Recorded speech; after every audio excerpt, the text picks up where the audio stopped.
All right, welcome back to the ADCC Update Show. I'm your host, Trey Robinson. With me, as always, Corey Stockton, Uncle Joey over there.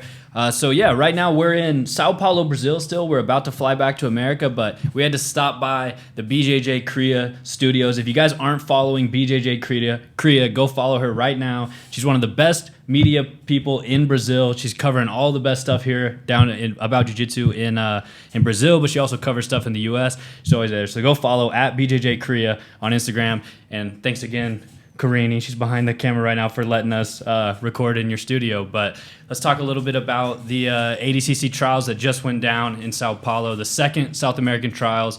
We had a bunch of people punch their ticket to the big show, and I want to kick things off with probably like the most impressive performance of the event, Fabricio Andrey. Yeah, Fabricio looked incredible. Fabricio looked absolutely incredible. He finished 5 of his 6 matches, was this close to finishing his 6th, just kind of ran out of time, but it was the Fabricio show, and I was really excited to see a little bit of a different game from Fabricio. We saw in the first couple matches, he was going for leg locks, he was playing around. Obviously, Fabricio is a well-known guard passer, a great back taker, but really cool to see him kind of elevating his game in the legs, getting deep into some of those like cross-ashi leg entanglements, going for the what do you call it, like the clover leaf, finishing one of those. Like, just looks outstanding and really brought the energy. You could feel the support of the crowd from Fabricio in his new hometown of Sao Paulo. Great to watch.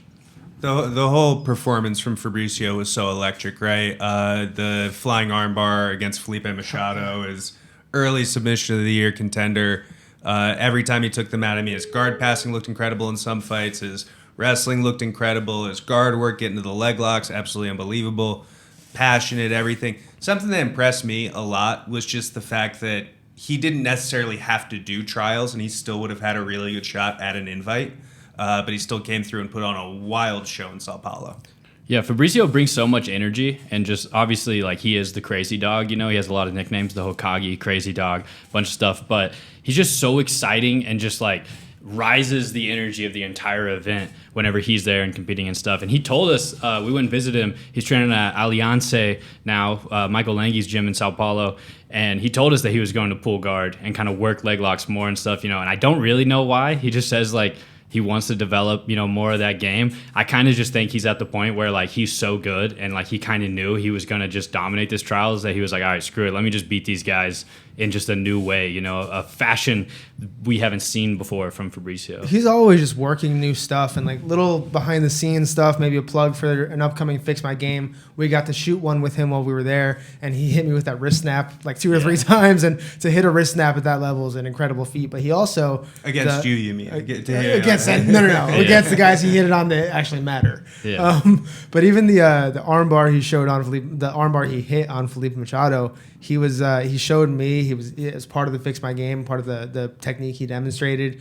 We were playing a little bit of leg locks too, so interesting to see that the stuff that he's doing in training, he's making work in competition. And not to kind of go off on a tangent here, but one thing that I picked up watching him train on Tuesday when we visited, or on Wednesday when we visited, is Fabricio drills so slowly. Like, he's the slowest guy in the room while they're doing technique, and the fastest guy in the room when they're rolling. And I think, like, it's a good note if you want to kind of improve your speed, drill it slower, not faster. It was a really cool note to see him working that stuff in the gym and then pulling it all off when it mattered. Yeah, 100%. So that Felipe Machado match, obviously he hit that insane flying armbar, kind of where he steps over from standing. But the funniest part to me was after the match. After the match, he like runs over, gets a bunch of toothpaste from his like a thing of toothpaste from his coach, and he like showing it to the crowd, you know, everything, and goes and gives it to Felipe Machado. And I'm like, bro, what are you doing? Why'd you do that? He's like, this guy talked so much shit before the match, so he had shit on his breath, so I had to give him the toothpaste, you know. So just things like that, like the theatrics that come along with Fabricio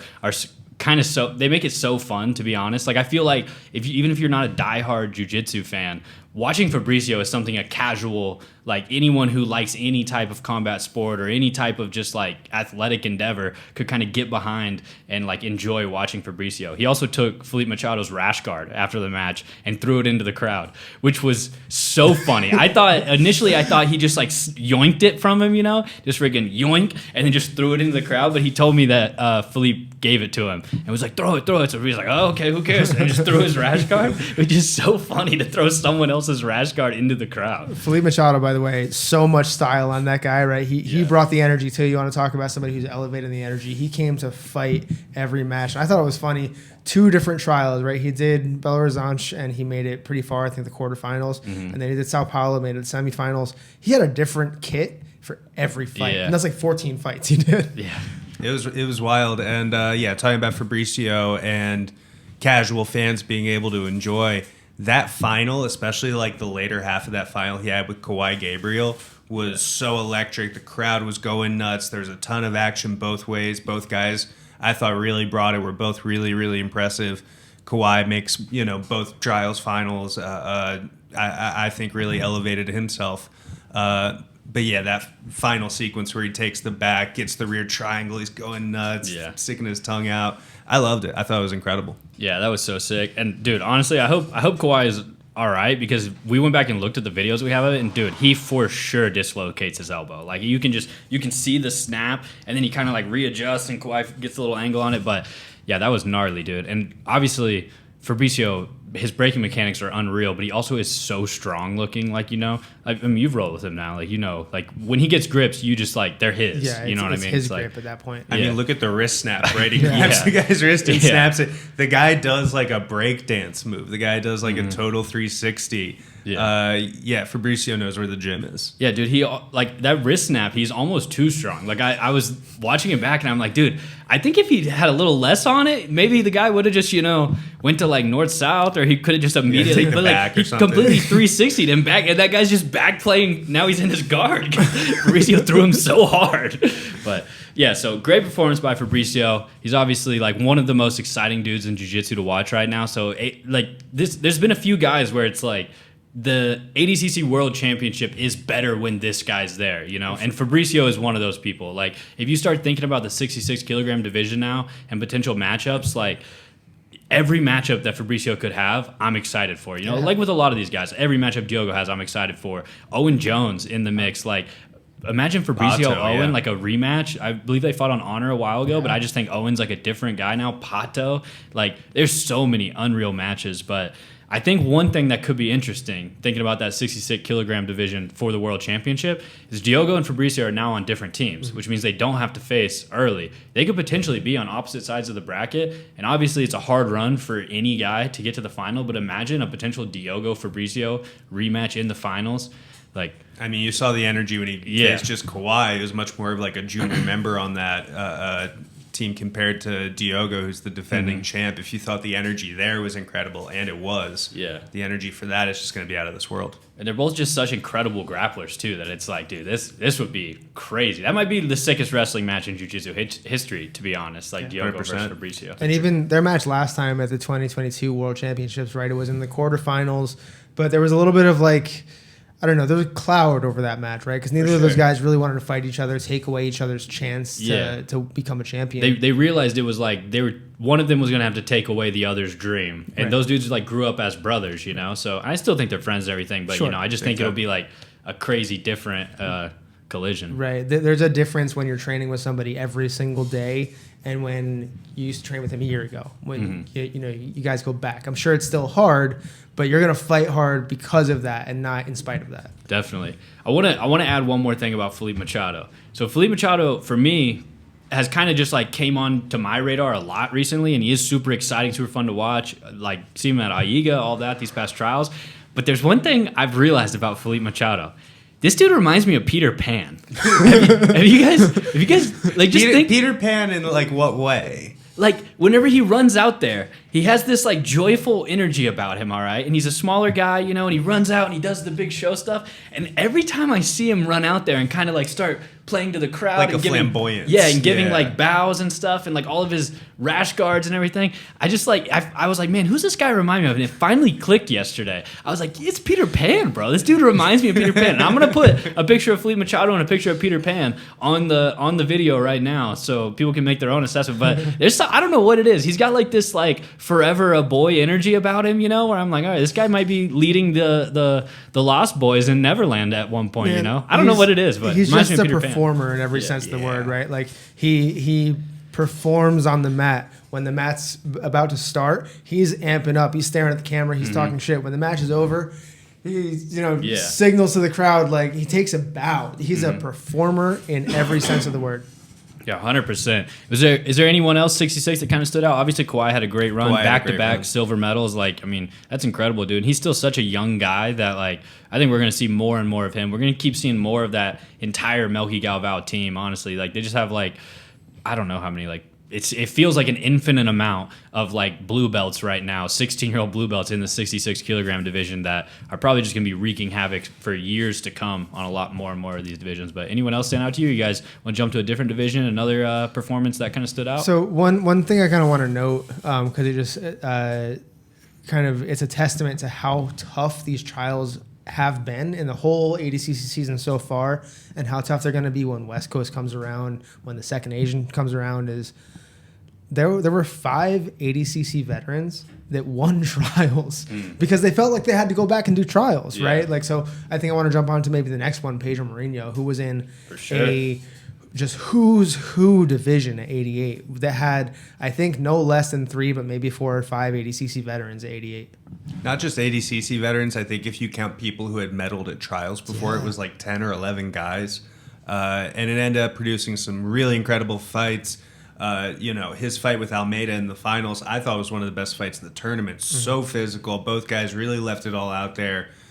Blood, accidental headbutts, pushing, takedowns. Both guys really looking for that finish. What do we got here? Oi, Fabricio. No. What happened, my friend? Hey. You want BJJ Cria? Yeah, we're using BJJ Cria Studio. We're doing a podcast about ADCC right now. Okay, always on me, my friend. Always on me. Yeah, we wanted to talk to you, bro. What did you think of your performance? My performance, it's really good. I'm very happy. I'm submit maybe 5 matches, so I'm really happy. My job is I'm training a lot, so I'm very happy, and that is my friend, Osi. Osi. What's your plan for the World Championship? Are you gonna kill everybody or what? Oi, Brenda. Hello. I will try to killing everybody, but if it's not possible, I will forget Gui, and my folks said it's only no Gui. All right, bro. All right. Fala em português, whatever you want to say. Tô muito feliz aí com o meu trabalho, com o meu resultado aí que a gente teve, né? Na seletiva do ADCC. Consegui finalizar 5 lutas de 6. Então, isso mostra o trabalho que está sendo feito. E no Mundial, a gente vai tentar finalizar todo mundo também. Se não der, a gente aposenta de kimono e foca só no Gui. Osi. See you, Fabricio. Thank you, bro. See you, my brothers. Take care. Bye. All right, there we go. Special guest the appearance. Hokage. Quick guest appearance by Fabricio right there calling in. Let's go. The Yeah. Hokage. What it did. Yeah, so all right, back to Pedro Mourinho. 88. Yeah, Yeah. Pedro did have a sick run. He had 3 submissions, right? I think 3. That 3. sounds right. He had, so first one went to decision. Went to decision, and yeah. then 3 submissions, and then a couple hard last matches against Izaki, I think. Isaac. Yeah, he faced Bahians, and then he beat Gabriel Almeida in the finals. Who Gabriel Almeida, I think to put into context how impressive that Pedro Mourinho run is, you have to understand how good Gabriel Almeida was looking, tapping out everybody to the finals For 2 trials weeks in a row. Yeah.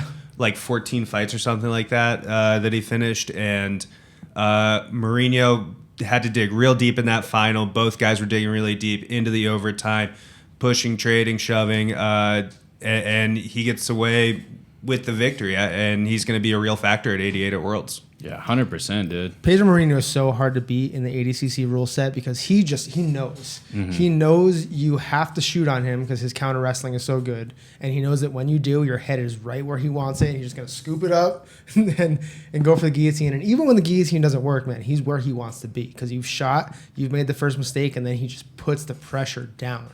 Yeah, that guillotine really, that paid dividends all weekend, just getting guys to bail on their wrestling. You saw it in the finals. I think you saw it in the semifinals too.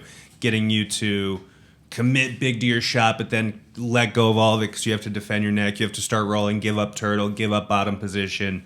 It was a killer all weekend in terms of like singular techniques that people pulled off all weekend that helped them out. That Pedro Marino guillotine was up there. And one thing Pedro has now, I think that maybe 3-4 years ago he didn't have, is a way to build his whole game off that weapon. So like the guillotine used to be his sniper rifle, right? But now it's kind of just like this shot that's always there. It's kind of waiting there, waiting for you. And even when it doesn't work, now he's on your back. Or now he's on top, just dropping pressure, making you miserable. So he's converted that singular weapon into an entire game. Who did Pedro have last year at Worlds or 2022 Worlds? You guys remember? He beat J-Rod, and then he lost to... Not Ty, not Bedoni, not Owen. Was it Wagner? Wagner. Oh, yeah. It was And that was Wagner. a scrap, too. Yep, Super scrap. 100%. That was an incredible match, actually.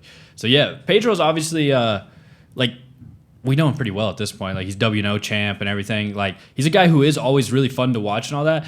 Pedro has, like, a sneaky, I guess not to keep just talking about energy, but, like, he has, like, a sneaky cool energy, too. 100%. Like after the Gabriel Almeida match, like, him just pacing around, just, like, basically, like, not like lobbying for himself, but I guess there's a little bit of like a lobby period after a match goes to decision, you know, where you kind of are just like, you gotta like raise your arms, be like, yeah, I killed it, I'm the man, you know. So maybe the judges hear that, maybe they don't, you know. But he just like brings a really cool energy like that to a lot of his matches, and I talked to him beforehand, and he basically did straight up say like, "Oh man, this is my time. I'm taking all this." So it's cool to see a guy have that much confidence and be able to have it play out to fruition. Hey, producer Carini, the screen is the screen's messed up. All right, we're gonna get Carini. We're gonna keep it rolling because Carini didn't want to come onto the podcast, but now she has to. Now she has to. She has to fix it. All right, Carini, while you're fixing that, tell us into Corey's mic. Tell us what was one of your favorite performances at the trials. 100% sure was Fabricio Andrey. Yeah, you like watching Fabricio? Yes, I love it. Yeah, it's the best, huh? If I can say something nice about Pedro Marino, something to me that's always stuck out, and he's not the only guy in the sport to have this, but he will take on anybody, right? You give that dude any fight, and he is saying yes to it. Gi heavyweight fight against, Marigali, down. Let's do it. No gi, he's asking for fights at 185. Gi, no gi. No gi 205 champ for WNO. That dude is so down to get down. For sure. One thing I was picking up on too about not just in Sao Paulo but also in Belo Horizonte, the ADCC veterans had this thing that I think gave them an edge up. Like if you talk to Kennedy after he won, what was the thing he was talking about? How happy he felt, right? How just like comfortable and confident and happy he felt. Pedro, same thing. He had this happy energy about him. Hokage's a killer. Yeah. But when he was finished, he was just ecstatic. He was happy. Yeah. Like there's a certain attitude about like knowing you deserve to be there that I think just makes it feel lighter. And even the athletes who maybe hadn't been to ADCC before who won, like I was really impressed with Maria Rufado, who double champ, right? She won Belo Horizonte, she came back and won Sao Paulo. And she just looked happy to be alive, like happy to be there. She was through the roof when she won. Like she got up, she finished that knee bar submission in the final. She got up, she's like, "What the fuck just happened?" Yeah. Like she was just so impressed with, I guess, the feeling. So enamored by the feeling of winning that thing and punching her ticket. 100%. This is kind of a sick setup producer Carini has back here. We could watch YouTube. We could do all kinds of stuff on here. I like this. Yeah, maybe next time. But Maria. Actually, before we go to Maria Rufado, I do want to talk a little more about Gabriel Almeida. Sure. Gabriel, in one of his matches, he had a guy wearing wrestling shoes, which is kind of awesome. I'm not gonna lie. I watched that dude's first match, and I was like, all right, we got a wrestling shoe guy. Let's see how this plays out. And the dude looked pretty good. He got a takedown, so I was like, all right, well, you have to do that if you're wearing wrestling 100%. Shoes. If you don't get a takedown, it's like, take them off, bro. What's going on? And then the second match I watched with that guy, I'm sure he had some more, but when I watched him compete against Gabriel Almeida, he goes out and they start going, and he immediately slips. And I'm like, what's going on? The wrestling shoes. Imagine if he didn't have the shoes. Yeah, true. It could have been devastating. But then, as you would kind of expect, once you're wearing wrestling shoes and you meet someone who is a very good grappler, like Gabriel immediately just got into a leg entanglement and heel hooked him because, like, it might be literally impossible to escape a heel hook if you're wearing wrestling shoes. I agree. There's no way out of that. Yeah. Almeida saw that. That was blood in the water for him. Somebody in the comments on the Instagram post on that post about the heel hook said something like, "You might as well Velcro your feet to the guy's lat." And like, absolutely right. Yeah, it's like I don't even know if Gabriel really had like the most precise, like perfect, bite on it, but it was like you don't really need to. He just kind of like hooked both and was just like, all right, you're done. But yeah, Gabriel, such great performances in both trials. I think he's a guy that obviously as an ADCC veteran, but then also coming out doing both, getting silver in both, and having such good performances is a guy that raised his invite potential exponentially. I agree. By that kind of performance. And I think maybe sometimes people think there's more invites to go around than there really are. Invites are like very scarce. It's like there are very few positions to get an invite. Like what are there, like if you take away medalists and everything, there's literally like what, four per division? And like within, even if there's 4 per division, there's some obvious ones like that. Like I was like, okay, well you have to give it to this guy. Right. You know what I mean? So it's like there's like 1 or 2 kind of variable spots per division to potentially get an invite. So yeah, I don't know. I think people who maybe aren't like who are just kind of like riding like that hope of an invite, it's like it's not the most solid plan. I think some guys, they can expect that, but to what you said as well, I think someone like Fabricio or Pedro, these guys also now have peace of mind where they're like, all right, I just went and did it and just got my shit, and then it's like it's over with. I'm going to ADCC now. I can change my mindset, start training properly, like plan out my the rest of my year, this next 5-6 months. And so yeah, you should be doing trials for sure. There's no waiting by the phone. There's no petitioning with Mo or like trying to look good at other events. You look good at one event. You win one event, and easier said than done, of course. But like, if you're an ADCC veteran, you know the ADCC rules well, you can win the trials. It is the only sure way to get a ticket other than win the previous Worlds. Mm-hmm. One of the wildest fights I thought of the day that involved Gabriel Almeida, if I can touch on that, was the semifinal he had with Porfirio. Oh yeah, where they were super back and forth. There was controversy at the end about did Almeida get the hooks. They take a long time trying to figure that out. They're asking us from FloGrappling, like, can you play us back the thing so we can decide? And they ended up not giving it to him, even though Almeida was like dead set sure that he was about to advance right there. They restart the match. Almeida, bet, cool. Immediately, 30 seconds and snatches up that guillotine. Yeah, I mean, there's like kind of nothing cooler than whenever there's like a long arbitration about should there be points, should there not. People are arguing, and it's just like, all right, screw it, immediate Let's just submission. fight It's again. like, damn. Let me just finish this out. Yeah, it's like, all right, not letting them screw. Like if you thought you got screwed, not letting it happen twice, But we had a bunch of angles. I think he ended up not actually having the hook, but Since we shouted him out, I want to just give a quick nod to Andrey Porfirio. 2 weekends in a row, which really no surprise. That man has hit the semifinals of ADCC Trials 4 trials in a row. And always kind of comes up just a little bit short, but he comes up short because he's fighting, right? He's game to scrap, and he sometimes, just like happens to Gabriel Almeida in both finals, puts himself in danger to make something happen. And so Porfirio got caught, but he went out there and battled 2 years in a row, 2 weekends in a row. yeah, definitely. 100%. He had a crazy match with Achilles Rocha. Achilles is another guy who I feel like we're going to end up going down rabbit holes with all these people because there were so many good performances. But Achilles is another guy. Both trials had great performances. So fun to watch. Achilles is like, I mean, he's just got that young guy like craziness to him. Like sometimes his dad's like no, stay on top, Achilles, stay on top. Wagner's very boisterous in the corner, but Achilles just sometimes you gotta let the big dog eat. And Achilles just likes to get crazy with it and do all this crazy shit. He had one match he I think it was 0-0, and he ended up like securing the 2-point takedown off the mat into the producer section, like with like a few seconds left, like just crazy stuff like that Achilles is able to pull out. But Andrey ended up getting the win over him in a pretty sick match. That's available on the FloGrappling YouTube channel already if you guys want to go watch that. But a lot of good matches, honestly. A lot of good matches. Achilles had maybe the match of the weekend, back-to-back weekends, or at least some of the best matches, like back-to-back weekends. Yeah, Achilles has this crazy energy about him too. Like he's very much his father's son, right? Mm-hmm. Like, and kind of 2 things about that. Having Wagner in the corner against you has to be the worst thing because he's in the fight with, with his son. Definitely. Like, he's doing mental warfare on the opponent and the whole funny time. thing is, like, Wagner and Andrey go back, right? Mm-hmm. They've been teammates for a long time. They know each other really well. And even still, when Wagner's coaching against Andrey, he's shouting the whole time. He's a one-trick pony. He's a one, and like I don't know if he believes that, but he's gonna make sure that Andrey believes that in the match, and that Achilles believes that.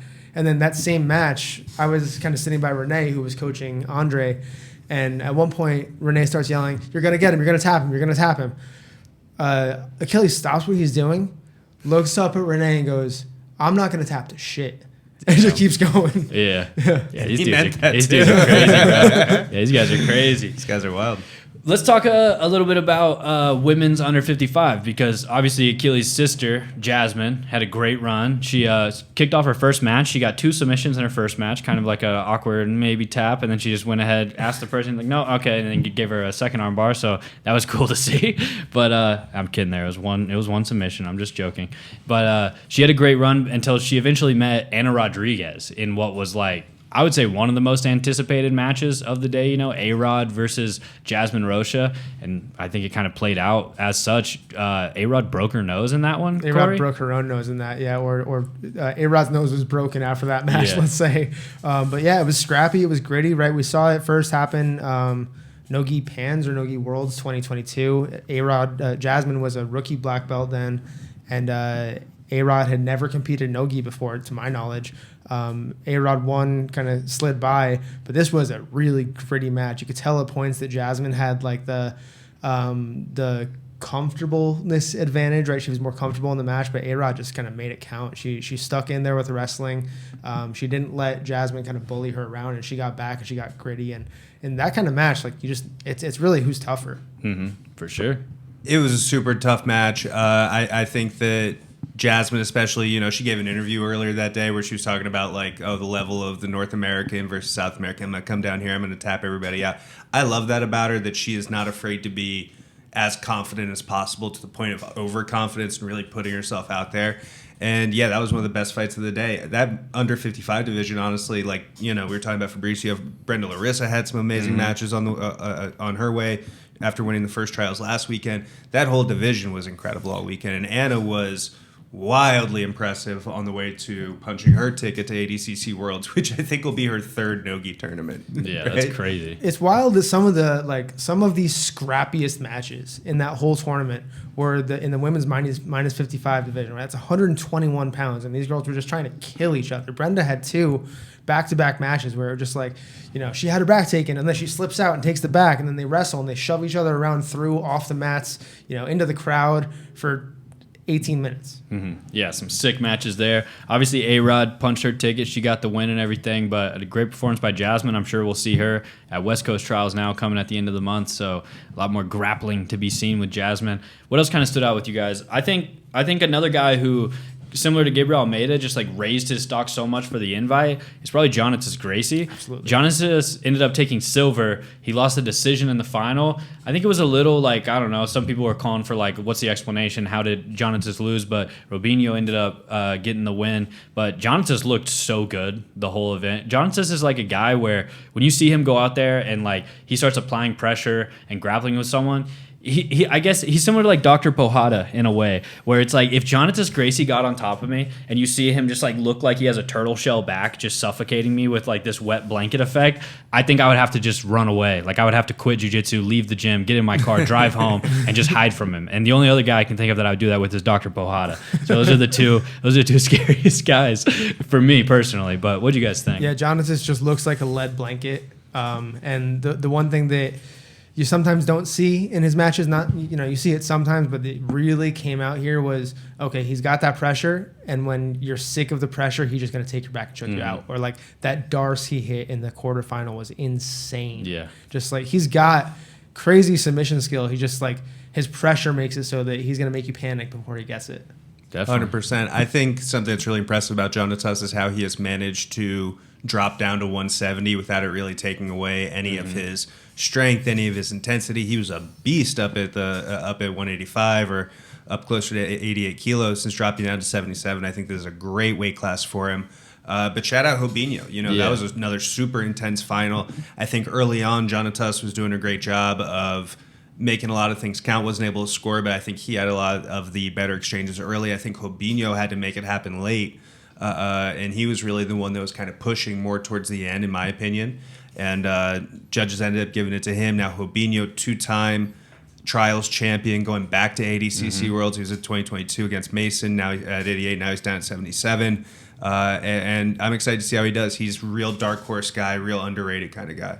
Yeah, for sure. I have like a really sick video I filmed after Robinho wins, where like all of his team and everyone runs out there and they're lifting him. There's like slow motion video of him just being carried by his team, and like he runs over to the camera and he says something like "Vamos Brazil" or something like that about Brazil. But maybe I'll overlay that in this video. But that was a really sick moment. One of the coolest moments, I think, from the tournament was him winning. Yeah, the crowd support here was just really cool. Like you could tell when the final started and everybody was fixed on one mat. Well, even the semifinals, like you could, there was honestly the whole time. But there was a different level when everybody was watching one thing. Yeah, right? Like you can just feel everybody's really into this match right now, as opposed to like when there's 6 mats going, 7 mats going at the same time. You get pops through the crowd. When it's all united, it feels like Brazil, but it felt also kind of like this is ADCC. That's right. Like the crowd is 100% committed to watching this, enjoying this, gaining something from this.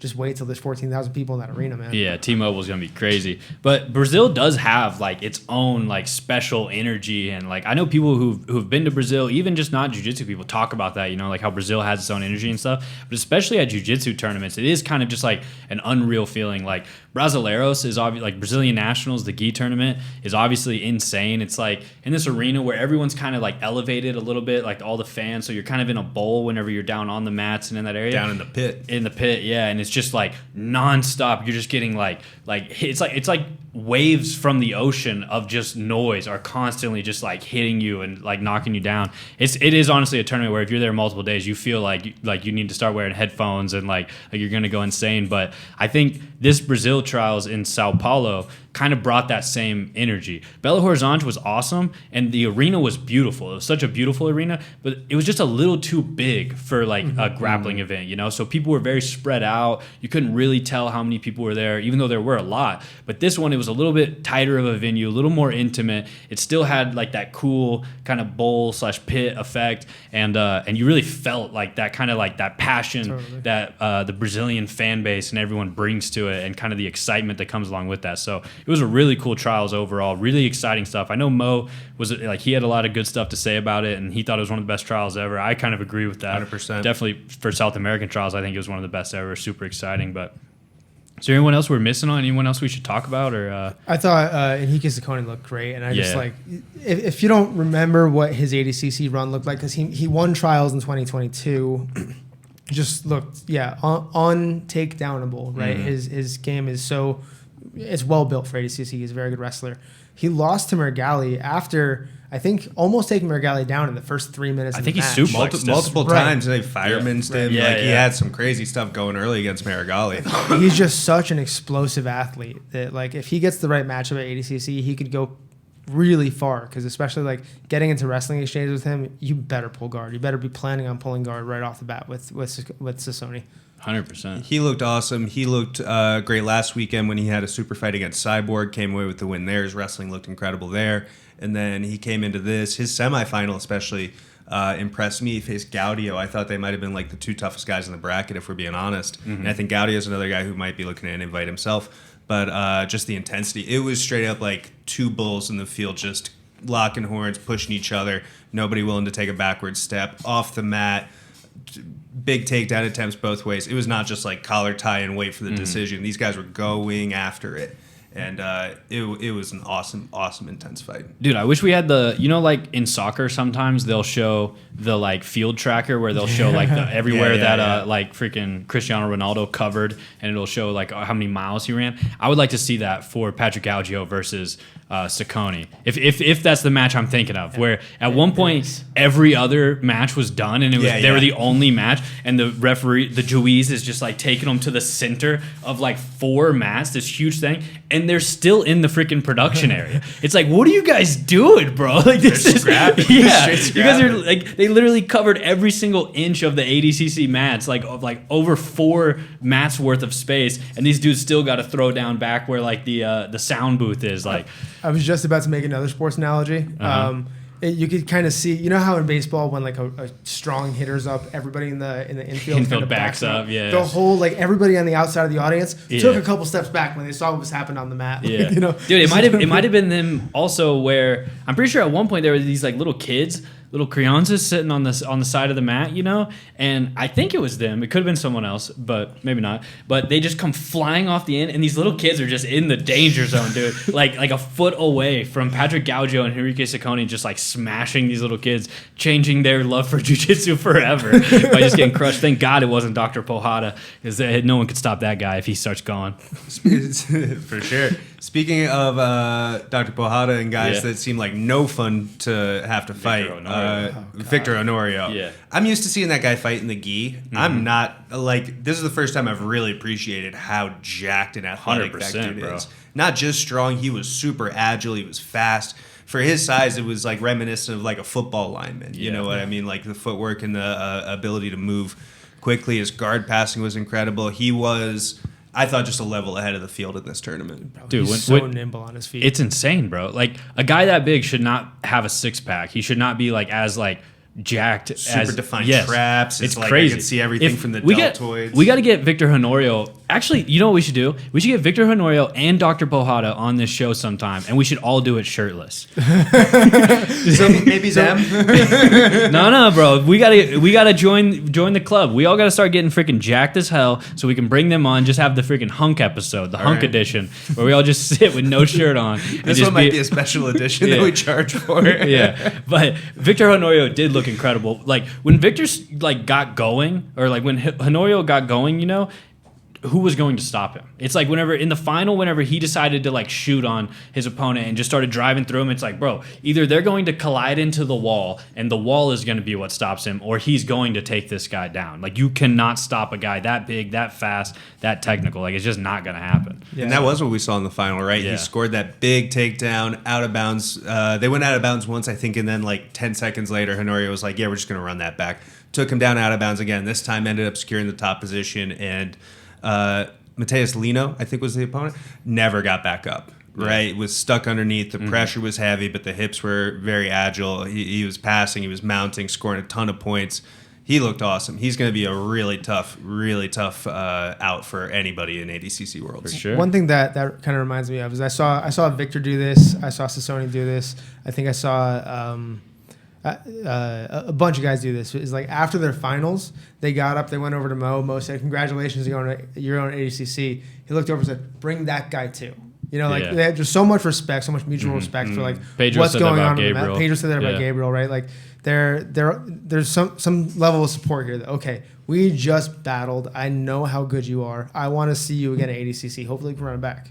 100%. So another person you touched on earlier was Maria Rafato. Maria Rafato looked so incredible. Like I remember watching her at brown belt. She kind of like, I felt like took over the scene a little bit on that brown belt run she had. And now it's cool to see her like as a black belt at trials, kind of running through back-to-back trials. She won Belo Horizonte, got the practice, you know, got the experience, and then came back, did it again in Sao Paulo, got the win, and she looked ecstatic, dude. She kind of looked surprised almost, but also ecstatic. Like, so that was really cool. It was cool to watch her. That plus 65 division is still such a big question mark, right? Because like we don't know where a lot of those girls are going to go. Are they going to go minus 65, plus 65? So who knows who's in that division? But I think Maria's a problem no matter who it is. Definitely. I agree 100%. I thought that she looked awesome, submitted over almost everybody except for her first fight where she won 9-2. For her to be, I think she's still a rookie black belt, and she's on her way to ADCC, submission in the finals, attacking leg locks. Mo used the word scrappy about her. He said that was one of the scrappiest performances he'd seen in a while, and I think that's the right word for it. She's a total scrapper. I mean, this is a story we were telling last year about Amy Campo, right? And look where she ended up. Definitely. So, and then the other women's finalist, Anna Carolina. If I could throw a little respect on her finals opponent's name as well, Kawani Silva Ramos, who had to take a little while off with a knee injury at one point, came in. I thought she looked incredible too, right? And I just wanted to throw that out there. Definitely. And so, under 65 champ, Anna Carolina. Anna went all subs, right? 4 matches, 4 submissions. Yeah. She ADCC veteran from 2019 and looked, 5-time world champion. Absolutely belongs wherever she wants to be. I mean, sure. the top of the world. Big time contender, right? She's going to be somebody that in that minus 65 division, like you said, we're not sure quite where everybody is going to end up. Where's Amy Campo going to go? Where's all these girls, where they're going to end up. All of them are going to have to deal with Anna Carolina. Whoever wins that division is probably going to have to go through Anna Carolina, or it's going to be her who wins it. And by the way, in the final, Anna Carolina beat multiple-time Nogi Yeah. World Champion Gabby McComb, right? So it's not like it was a cakewalk. That is a real contender she had to beat in the final, and she submitted her. Yeah, so she got the guillotine in the final, submitted her with the guillotine, and then let out, some of that passion afterwards. She was yelling stuff, had Hidalgo in her corner, cheering and everything. So that was great for Anna Carolina. But is there anyone else you guys thinking of? I feel like we covered a lot. Went through all the weight Yeah, classes. it's hard to process all that right away. Hey, Karini, come over here real quick and tell the story where you were behind the table and everyone came crashing into you. You remember that? That was a cool story. Hey, come Yeah, here. let us Come. know. Yeah. Karini, you got to tell it. All right, we're getting producer Karini. She runs Yeah. BJJ Cria. She's going to tell the Little story ambush. where she... Yeah, I almost died. So what happened? Tell us what happened. Tell the story. Yeah. What fight? Who ran into you? Tell her I think there was a biggest guys. Yeah, it you was. know? the big heavyweights plus 99. Yeah, plus 99. I think Victor it- Honor, right? It was either him or it might have been Gaudio. I can't remember which one. Gaudio. It was Gaudio. Gaudio and Sassoni. Was Gaudio. I save your stuff. Oh, thank you. I appreciate that. So you were just sitting there, right? So we had like a little media table. It's like tucked behind the mats. And we had all of our laptops, our computers. Karini does some media for FloGrappling. She does a lot for our Instagram and stuff whenever we're in Brazil or at different events. So you're just sitting back there working, and then what happened? All these dudes came crashing into you? Yeah. When I saw they coming, I thought, oh my God, I'm gonna die. Yeah. But they goes ahead the table and doesn't stop it. So I'm just worried about the things that on the top. Worry of about yourself. We want to keep you safe. We can replace a laptop, Karini. No about way. me. No way. Yeah. Protect my laptop. Yeah. Don't- Save the content. Yeah. I've Nice. never seen a chair shatter into so many pieces. Yeah. When those two fell on top of it. Just Yeah, like, they had like a chair you would have at your kitchen table that was made out of wood, and it was just like it was sawdust afterwards. It looked like it went through a wood chipper. It was insane. But Karini held it down. They started coming at her, and she just gave them a little flex. She let They're him- like, whoa, okay, she let him yeah. know who's boss. Yeah, Yeah. we'll take out the chair. We'll leave the rest alone. So shout out Karini for Save holding it down. himself. You're lucky though, Karini. If it was Dr. Pohada, it would have been. Yeah. And it's done for sure. But yeah, so man, it's always so fun at the trials. Honestly, all trials are so fun, but Brazil just brings a different energy, a different fan base, that makes it super fun as well. But what we got next? Next we got ADCC West Coast trials, right? March 30th and 31st Yeah. in Las Vegas. The 77 division is already full. That's 256 names registered. I imagine 66 and 88 will both fill up as well, just thinking about the list of contenders. And we were kind of talking about this before, but you can take any quarter of those divisions, and they're all guys who could win ADCC Worlds. Yep. Like anybody who wins West Coast Trials is a legit contender. Yeah, this was last year. West Coast Trials was all J-Rod. That was the tournament where he had like all submissions. What was it, like 8 or? I think he went in for 8. Yeah, so just had an insane run there. I'm sure he'll be back in the mix. It's always fun to watch him. But yeah, West Coast Trials next. Super excited for that. Anything else before we go, boys? All right. Well, thank you guys for tuning in to another episode of the ADCC Update Show. Hopefully you enjoyed it. Another shout out to Karini. Karini, thanks for letting us record here in your studio. We're here at the BJJ Cria Studios, so go watch the BJJ Cria podcast. You can subscribe to her on YouTube. Go follow her on Instagram at BJJ Cria. She posts some of the best jiu-jitsu content in the world, especially if you guys want to get up to speed on kind of the scene, everything that's going on down here in Brazil, which you should want because this is where some of the best grapplers in the world live. But also subscribe to the FloGrappling YouTube channel, and we'll see you guys in the next episode.